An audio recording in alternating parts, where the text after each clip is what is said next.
যে নামাজ কায়েমের আন্দোলন করে, যে সত্যের পথে আহ্বান করে, যে অন্যায় কাজে বাধা দেয়, সমাজ তারে ওয়েলকাম করে, তার জীবনে দুঃখ আছে। নবী সাল্লাল্লাহু আলাইহি ওয়াসাল্লাম 23 বছর আপনার আমার জন্য কষ্ট করেছেন, মানুষের মার খেয়েছেন, গাল খেয়েছেন, তাকে 15 বার হত্যা করার চেষ্টা করা হয়েছে, তাকে দেশ থেকে বের করে দেওয়া হয়েছে, গলায় দড়ি পেঁচিয়ে টান দেওয়া হয়েছে, পিঠের মধ্যে উঠে নাড়ি ভুড়ি চাপানো হয়েছে, দাঁত ঘুষি মেরে দাঁত ফেলে দেওয়া হয়েছে, মাথা ফাটিয়ে দেওয়া হয়েছে, পা ভেঙে দেওয়া হয়েছে। কাদের জন্য? তার জন্য। আপনি আমি কেন তার জীবনী পড়ে দেখলাম না কখনো? কেন আপনাকে মেসি নেইমারের হিস্ট্রি পড়াতে হয় না? আপনি তো নিজেই জানেন। কেন আপনাকে এই নায়িকাদের হিস্ট্রি পড়াতে হয় না? আপনি নিজেই জানেন, খোঁজ খবর নেন।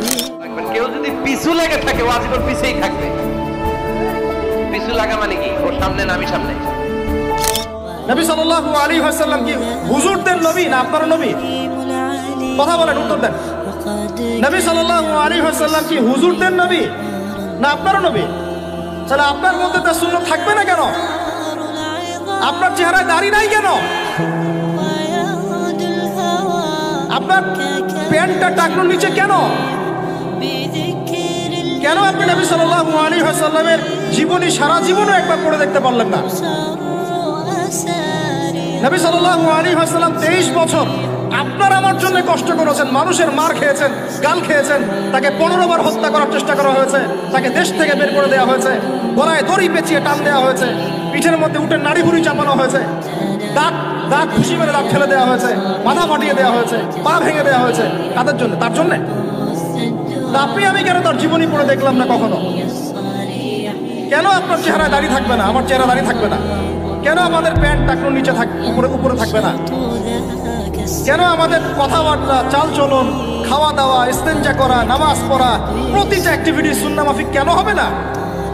এটা আপনাকে হুজুরকে শেখাতে হবে কেন? এটা তো আপনার দায়িত্ব শেখা, নিজের দায়িত্ব। আল্লাহর রাস্তায় বের হতে আপনাকে বলতে হবে কেন? নিজের তাগাদা থেকে আপনি বের হবেন। হুজুররা কবরে যাবে, আপনি যাবেন না? উত্তর দেন। হুজুররা, তোমরা উত্তর দাও, ছেলেরা, ইয়াং জেনারেশন, তোমরা যারা আছো, হুজুররা কবরে যাবে, আমরা যাবো না? হুজুরদের নবী মুহাম্মদ সাল্লাল্লাহু আলাইহি ওয়াসাল্লাম আমাদের নবী নন? নবী সাল্লাল্লাহু আলাইহি ওয়াসাল্লাম শুধু সাহাবীদের জন্য আসছিলেন না আমাদের সবার জন্য আসছিলেন? নবী সাল্লাল্লাহু আলাইহি ওয়াসাল্লাম সারা জীবনে যে কষ্টগুলো স্বীকার করেছেন তা নিজের জন্য না আমাদের জন্য? কিয়ামতের মাঠে তার সুপারিশ ছাড়া আপনি পার পাবেন? তাহলে আপনাকে সুন্নাত কেন শেখাতে হবে? কেন আপনাকে মেসি নেইমারের হিস্ট্রি পড়াতে হয় না? আপনি তো নিজেই জানেন। কেন আপনাকে এই নায়িকাদের হিস্ট্রি পড়াতে হয় না? আপনি নিজেই জানেন, খোঁজ খবর নেন। কিন্তু মুহাম্মদ সাল্লাল্লাহু আলাইহি ওয়াসাল্লাম সম্পর্কে এত গাফেল কেন? নামাজ কায়েমের আন্দোলন করে, যে সত্যের পথে আহ্বান করে, যে অন্যায় কাজে বাধা দেয়, সমাজ তারে ওয়েলকাম করে, তার জীবনে দুঃখ আছে। তার জীবনে দুঃখ আছে। তার উপরে হামলা হতে পারে, মামলা হতে পারে, তাকে দেশ ছাড়া করা লাগতে পারে। ওয়াসবির আলামা আসাবাক, বাবা খুব ভালো করেই জানে বিপদ নেমে আসতে পারে। যে নামাজ কায়েমের আন্দোলন করে, যে সৎ কাজের আদেশ করে, অসৎ কাজে বাধা দেয়, তাকে থামানোর জন্য, তার অগ্রযাত্রাকে রুখে দেওয়ার জন্য, তার রাস্তাকে ব্লক করার জন্য যুগে যুগে সমাজে সমাজে আছে না নাই? আছে। ঘাবড়ে গেলে চলবে না। এই পথ এটা ফুলসজ্জার কোনো পথ নয়, এটা কণ্টকাকীর্ণ। এখানে প্রতি পদে পদে কাটা। এটা জেনেই আমরা এই পথে এসেছি, ঠিক কিনা?